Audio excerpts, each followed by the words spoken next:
여러분 안녕하세요. 대열법사입니다. 오늘은 여러분들과 또 다른 뭔가 재미있는 거리가 없을까, 함께 나눌 만한 뭔가 없을까 고민을 살짝 해봤습니다. 여러분과 나눌 만한 이야기거리를 찾다가 번뜩 생각이 나서 이렇게 또 카메라를 열었습니다. 과연 종교란 무엇이냐? 마음 수행은 왜 하는가?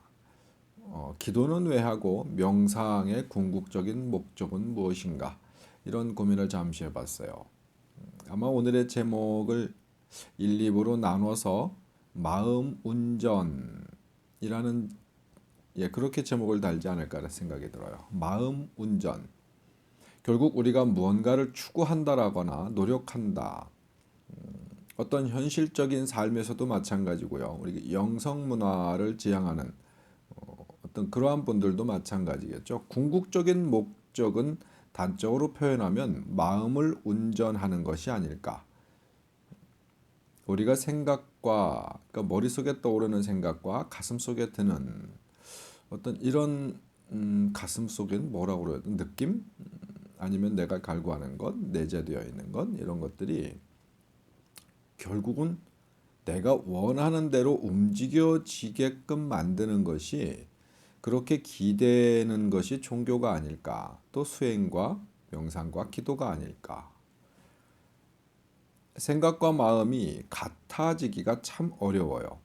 여러분들이 무언가를 행하실 때 생각은 이러한데 행동은 반대로 가는 경우가 있고 내 마음은 이러한데 또 이 생각은 또 다른 경우가 있거든요. 누군가를 미워하지 말아야지 라고 마음을 먹고 있는데 막상 대하면 또 막 함부로 대하는 경우들도 있고 절대 내가 무엇을 하지 말아야지 라고 해도 그 상황이 닥치면 그 무엇을 계속 하는 경우들도 있고요. 아주 비근한 예로는 술을 마시면 안 되는데 건강상도 안 되고 이러저러한 이유로 나는 술을 먹지 말아야지 라고 생각을 하고 있으면서도 또 그 시간이 되면은 술이 저절로 입으로 들어가고 내가 술을 찾게 되고 뭐 담배도 마찬가지죠. 일상생활 혹은 자신의 삶에 있어 가지고 생각과 마음대로 되지 않는 일들이 굉장히 많습니다. 결국은 마음 운전에 있어서 실패했다라고 볼 수 있겠죠. 제가 오늘의 주제를 이렇게 이야기하는 부분들에 있어서는 어저께 지난 밤에 저에게 아주 소중한 분이 방문하셨어요. TV에서도 상당히 많이 나오셨던 분이십니다. 엑소시스트 초창기 멤버이시기도 하고 이 엑소시스트라는 프로그램이 만들어질 때 이분 때문에 만들어졌다라고 해도 과언이 아닌 분이시죠. 우리나라에서 기치료 그리고 빙의 이 어떤 영적 질환 치료 뭐 이런 쪽에서는 아마 탑이지 않을까 싶습니다. 이정식 법사님이 저희 집을 찾아오셨어요. 천공법사라고도 아시죠? 천공법사. 이정식 법사님이 찾아오셔서 저는 굉장히 소중한 분입니다. 그분이 제가 이 길을 가면서 어떠한 사고나 뭔가를 이렇게 정립해 나갈 때 그분의 공부를 상당히 많이 따르기도 했고 그분의 가르침이라고 하기엔 좀 그렇다. 여하튼 그분과의 뭔가를 논할 때 제 스스로 이렇게 많이 받아 먹었어요. 그분의 공부가 상당히 깊고 넓고 그래요. 그래서 잠깐 이야기를 해도 그 이야기 속에 저한테 남는 것이 참 많았던 분이십니다. 제가 굉장히 좋아하는 형님이고 또 존경하는 그런 그 어른이시죠. 그 천공법사 이정식 법사님과 거의 뭐 밤을 새다시피 사실 밤을 샌 건 아니고요. 이제 나이가 있으신가 봐요. 이야기하다 보니까 꾸벅꾸벅 좋으시더라고. 오래간만에 참 많은 이야기를 나눴습니다. 나누면서 어제 그 순간에도 많은 걸 배웠어요. 제 나름대로도 공부를 하고 산다라고 생각을 하지만 이렇게 많은 걸 배울 만한 분들이 있어서 참 행복합니다. 아마 이정식 법사님 얼굴을 보시면 아시는 분들이 꽤 있을 거예요. 퇴마에는 1인자다 할 수 있고요. 뭐 기치료에서도 또뭐이 둘째가라면 서로 아는 분이시죠. 대전에 자리를 잡고 계세요. 예전에 서울에 계셨었는데 대전으로 옮겨가셨죠. 그래서 대전에 자리하고 계시는 분이십니다. 오늘 이야기 드릴 거 마음 공부 1부, 2부. 1부는 이정식 법사님의 배움, 그 가르침을 다시 한번 상기해보는 어떤 그런 시간이에요. 마음이 뭘까? 공부가 뭘까? 우리가 왜 수행을 할까? 일반인들도 왜 수행을 할까? 명상은 도대체 어디에 써먹나? 뭐 이런 이야기를 좀 어제 많이 나눴어요. 이 법사님의 표현이십니다. 탕류가 흐르면 그 물속 깊이를 볼 수가 없지 않느냐. 맑은 물도 파도가 치면 그 속을 볼 수 없지 않느냐. 그것을 다스리는 게 수행이고 기도고 명상이다. 그렇지 않겠나라는 이야기를 하시는데 참 단적으로 표현이 굉장히 좋았습니다. 내 마음을 운전하는 것이 궁극적 목적이고, 그럼 내 마음을 운전한다라고 하는 것은 나를 맑게 하는 것이 최종적 목적인데, 그게 궁극적 목적이죠. 예, 그 말이 그 말이네요. 나를 맑게 한다는 게 굉장히 어려운 얘기예요. 또 어떠한 분들은 참 맑은 분들이 있으세요. 본인의 어떤 수련, 본인의 노력에 의해서 맑은 분들도 있고요. 태생적으로 굉장히 맑은 분들이 있으세요. 그럼 그런 분들한테는 수행이나 명상이 필요로 하지 않느냐?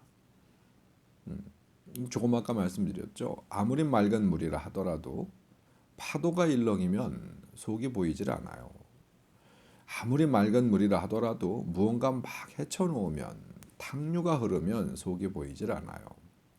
우리의 삶과 인생이라는 것이 그와 같지 않을까 싶습니다. 고요했던 가슴 속에 뭔가 파도가 치기 시작을 하면은 실수라는 것을 거기서부터 하게 되죠. 뭔가 잘못된 선택을 하게 되고 잘못된 생각을 하게 되고 이제 파도가 치기 시작한 어떤 이런 바다에는요. 그 주변에 있는 이 바다에 혹은 물에 뭐 기대어 함께 살고 있는 주변 모든 환경이 다 문제가 발생을 해요. 물론 어떤 사람들은 탕류 속에 물고기가 산다라고 이야기할 수도 있습니다만은 그게 사람 사는 세상이긴 합니다.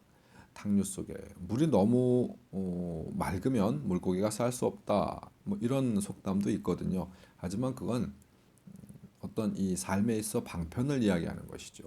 하지만 아주 맑은 일급수에만 사는 물고기도 있습니다. 아주 더러운 물에만 사는 물고기도 있죠. 하지만 우리 삶에 있어 가지고 굳이 탕류 속에 사는 물고기, 더러운 물에 사는 물고기를 우리가 그렇게 굳이 고집할 필요가 있을까요? 마음이라. 여러분들은 마음 운전을 잘 하고 계신가요?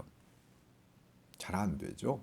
마음 운전이 잘 안 되니까 그걸 하자고 종교를 찾아요. 기독교 신앙을 갖든 불교 신앙을 갖든 뭐 저희처럼 천신 신앙을 갖든 중요한 목적은 마음 운전을 잘하자인데 그 마음은 어딜 가고 뭐 저희도 마찬가지라서 어떠한 타 종교를 비방할 수는 없습니다. 마음을 맑게 하고 이 일렁이던 파도를 가라앉혀서 이좀 그 평온하게 하는 어떤 그러한 공부보다는 자꾸 무언가를 불안감을 조성해서 무엇을 하지 않으면 잘못될 것 같은 이러한 일들을 많이 조장하고 만드는 게 또 종교가 아닐까 싶어요. 어떤 분들은 그런 이야기를 하더라고요. 기독교나 불교는 뭔가를 조장하는 게 없어. 니들 무당이나 뭔가를 자꾸 조장하고 그러지. 뭐 불안감을 조종하고 구단하면 큰일 난다고 하고 뭐가 이렇다고 하고 저렇다고 하고 다른 종교는 그런 게 없어라고 이야기하죠. 하지만 제가 겪어본 바로는 많이 달라요. 실제로 기독교 신앙을 갖고 계신 분들 같은 경우에 뭔가 제약이 굉장히 많습니다. 무엇을 하려 하면 어떤 종교에 위배돼 뭐가 돼 그래서 불안해하는 거예요. 꼭 이 교회에 나가야 할 날짜, 나가야 하는 시간 이때 교회를 가지 않으면 굉장히 큰 벌을 받는 듯한 혹은 굉장히 이 마음속의 심리 상태가 많이 안 좋아요. 내가 무언가를 하기 위해서 어떠한 남들과의 약속을 지키기 위해서 단체 생활을 하기 위해서 이 사회 생활을 뭔가를 하기 위해서 별도의 어떤 행위들, 인연들을 맺는단 말이에요. 그런데 그 인연들 속에서는 나는 종교 활동을 해야 하는 시간에 다른 약속들이 생기는 경우들이 종종 있죠. 어떠한 분들은 뭐 일부겠습니다만 어떠한 분들은 내 종교 활동하는 시간에 어떤 다른 여타한 일들이 생기면 굉장히 심각한 갈등을 겪어요. 그리고 너무 뭐 세상을 살아야 하니까 현실적 삶에 조금 한 발 더 디뎌서 종교 활동을 하는 시간들을 살짝 어겼었을 때는 굉장히 큰 불안감을 갖습니다.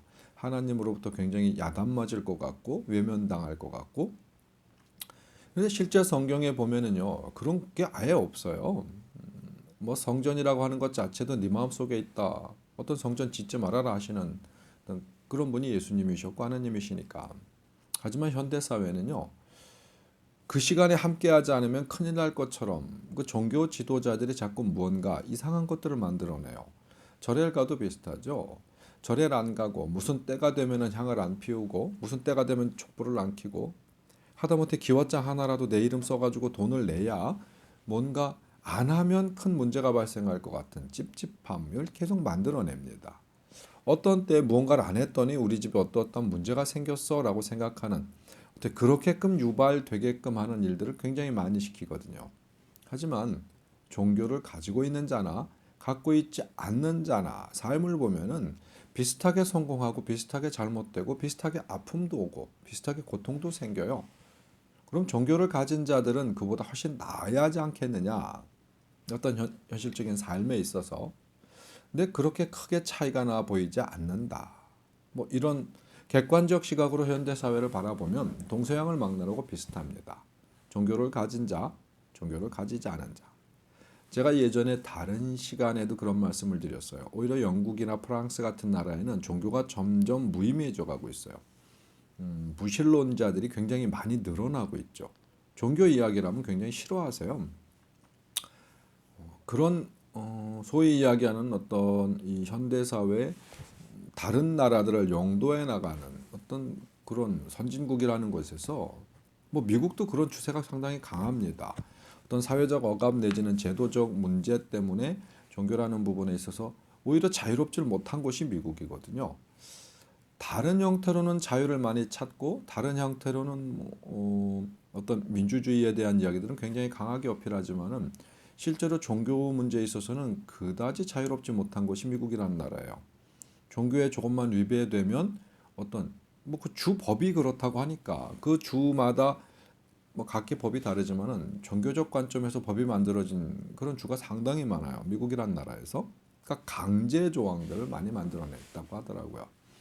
과연 그게 민주주의고 종교의 자유가 주어져 있는 국가인지 한번 좀 고민해 볼 필요가 있지 않나 싶습니다. 여하튼 우리가 어떠한 종교를 어떻게 믿든 중요한 부분들은 그 기능에 대해서 고민하는 것이 아니라 나 자신에게 어떠한 이로움을 줄 수 있을지, 나를 얼마나 잘 닦아 나갈 수 있을지, 나를 얼마나 명찰하게 볼 수 있을지에 대한 그런 공부가 아니라 그 종교에 의해서 뭔가 행해진다라고 하는 내가 받을 수 있는 무엇인가가 있다라고 하는 어떤 이런 받음에 더 먼저 치우침이 아닐까. 거의 모든 종교에서 네가 이렇게 할 때 내가 이걸 주마라고 하는 걸 먹잇감으로 삼거든요. 물론 저희도 마찬가지고 기독교, 불교 다 마찬가지지만은 죽음을 팔아서 장사를 하는 분들이 너무나 많잖아요. 산자를 위한 무엇인가라고 말은 하지만 실질적으로 그들의 교리, 우리의 교리도 마찬가지입니다. 뭔가 내세우는 부분들의 속을 들여다보면 죽음을 팔아서 장사하는 그 죽음이 존재하지 않는다라고 하면 실질적으로 팔아먹을 물건이 없어요. 다 살아있을 때 무언가를 내가 어찌어찌 했었을 때 향후 다른 형태로 무언가를 보상받게 되는 것들을 판단 말이죠.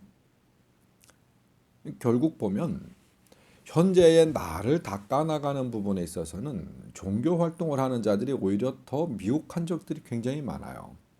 종교가 없이 자기 자신을 닦아나가시는 분들이 상당히 바르게 살고 있는 분들도 적지 않게 만납니다.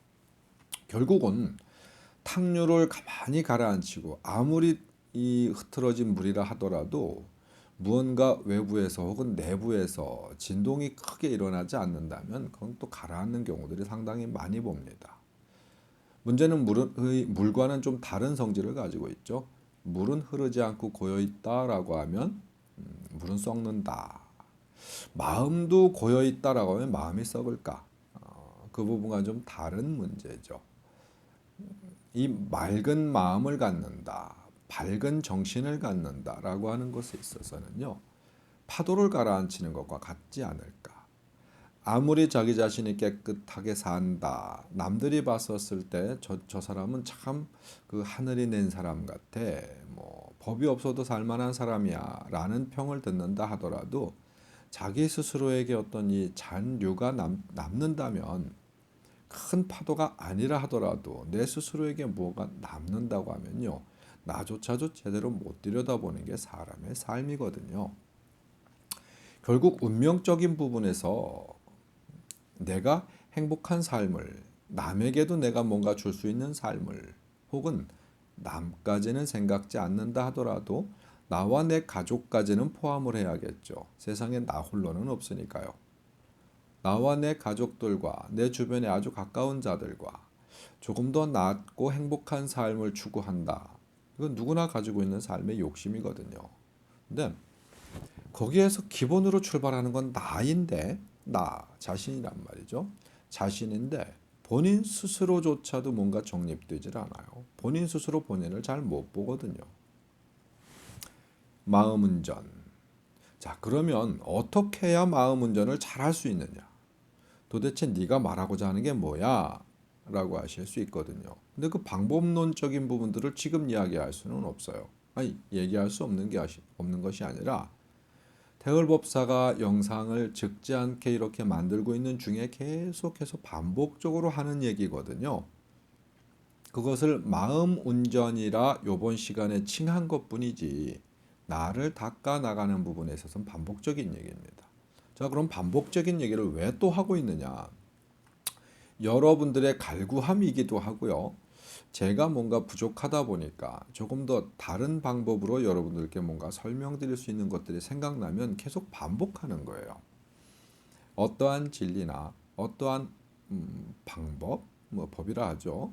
어떠한 형태로 하더라도 여러분들이 느끼고 가슴속에 담는 부분들이 달라요.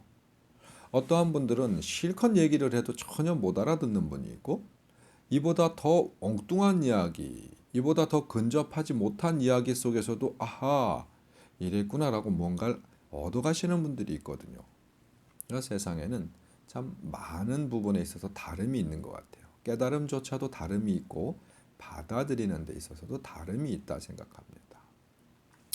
자, 마음 공부하는 데 있어서 명상 마음만큼 좋은 게 없다. 제가 그런 얘기를 참 많이 드립니다.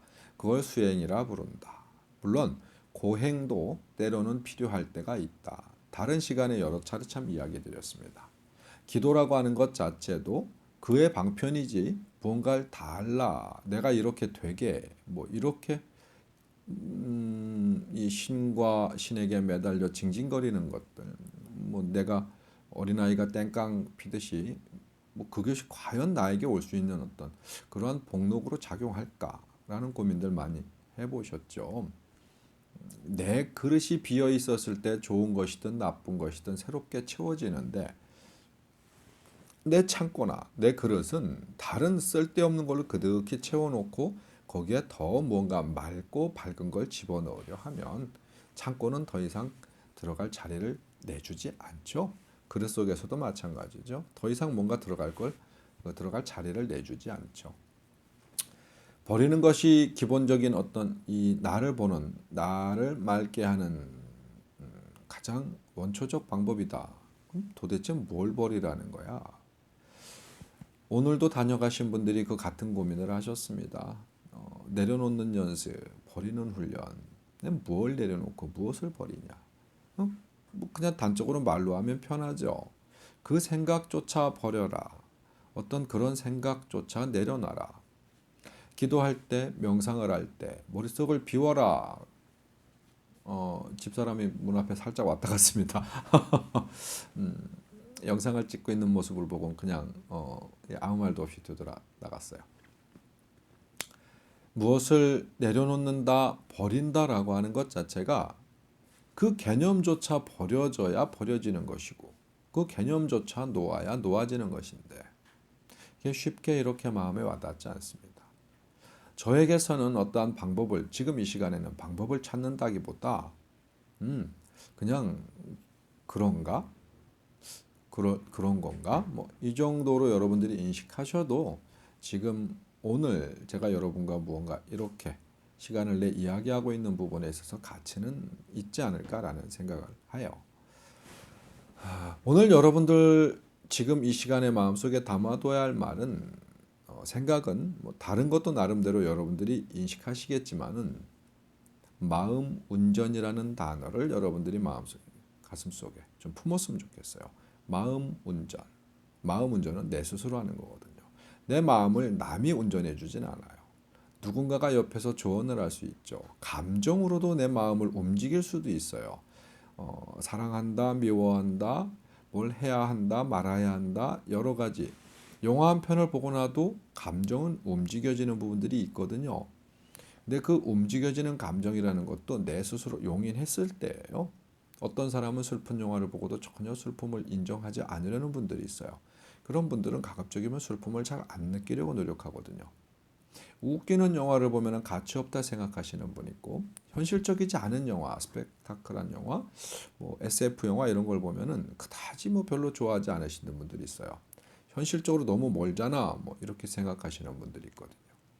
무엇을 어떻게 본다, 느낀다, 나에게 다가온다, 멀어진다라고 하는 것 자체는 그조차도 내 스스로 어떻게 마음을 열어놓느냐에 따라서 내, 내 마음이 받아들이고 못 받아들이고 뭐 굉장히 많은 차이점을 가질 것 같습니다. 궁극적인 거는요. 탕류. 많이 이렇게 흐트러진 물에서는 나를 바라볼 수 없다. 파도가 치는 아무리 맑은 물이라 하더라도 나를 들여다볼 수가 없다. 문제는 탕류도 그렇고 파도가 치는 맑은 물이라 하더라도 나를 들여다볼 수도 없을 뿐더러 거기에 비치는 모든 사물조차도 탁하고 어지럽다. 비춰진다라고 하는 것 자체는 그냥 피상적으로 남의 것을 본다가 아니에요. 그가 보는 세상이 그럴 수밖에 없다. 또 그를 바라보는 세상이 그럴 수밖에 없다. 마음을 맑게 하고 파도를 가라앉히는 훈련은 참 많은 곳에서 그 방법들을 제시하고 있어요. 모든 종교에서 제시하고 있고 모든 수련원, 뭐 선원 이런 곳에서 제시하고 있죠. 그 어떠한 것이라도 여러분들에게 맞는다면 행해봄이 중요하지 않을까. 유튜브를 백날 첫날 돌아다니면서 무슨 사냥꾼도 아니고 보물찾기 하는 것도 아닌데 유튜브 내에서 답을 찾으려 하신다면 조금은 어리석다. 다만 유튜브로 뭐 저의 영상도 그렇고 다른 분들의 영상을 보시면서 남들도 그렇게 생각하는구나 하고 동질감이라든가 이런 것들을 얻으실 수는 있어요. 그냥 내가 가지고 있던 생각에 반하거나 같거나 라는 어떤 이 사회 현상에 있어서 남들은 어떤가, 나와 비추어서 어떨까, 뭐 이런 비교는 될 수 있습니다. 하지만 궁극적인 답이 유튜브나 타인에게 있지는 않죠. 여러분 스스로에게 아마 가져져야 되는 그런 생각이 아닐까 싶습니다. 장광설을 늘어놔도 같은 말이 반복될 것 같아요. 마음 운전, 탕류를 맑게 하고 파도치는 물을 잔잔히 내려놓는 것이 마음 운전의 기본이다. 그 마음 운전하는 수많은 방법들은 대을법사가 제시한 것도 있고 다른 수많은 분들이 제시한 것들이 있으니까 해봄이 바람직하다. 2부에선 다른 이야기 할 거예요. 마음 운전 2부에서는 108번뇌 그리고 반야심경 일부러 마음 먹고 있었습니다. 오늘 마음 운전 일부는 이정식 법사님, 전공 법사님과 이런저런 이야기를 나누면서 가슴에 담았던 얘기를 살짝 좀 엿보여 드렸고요. 2부 마음 운전 2부 108번뇌는 유튜브 상에 어떤 분이 108번뇌에 대해서 좀 이야기를 나눴으면 좋겠다 하는 글을 남기셔서 108번뇌에 대해서 여러분과 잠시 후에 2부의 대화를 나눠볼 거예요. 근데 그 글을 남기신 분이요. 개인적으로는 제 친구입니다. 친구가 어떠한 마음이 일었는지 108번뇌가 고민스러운 모양입니다. 그래서 이야기를 좀 나눠볼까 합니다. 반야심경도. 예, 태열법사였습니다. 오늘은 진짜 도란도란 넋두리 하는 기분입니다. 잠시 후에 뵙겠습니다. 고맙습니다.